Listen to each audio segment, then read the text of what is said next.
शाम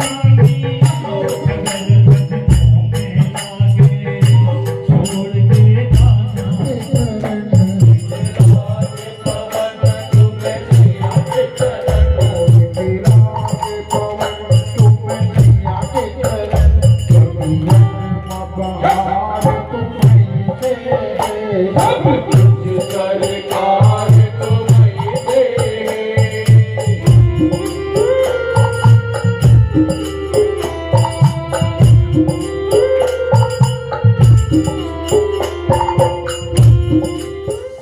हम आ चुके हैं घर पे और 1:30 बजने वाला है। अब आ रहे हैं हम ये सुंदरकांड से।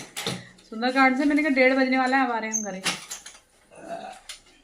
ये देखो पंसु आ रहा है।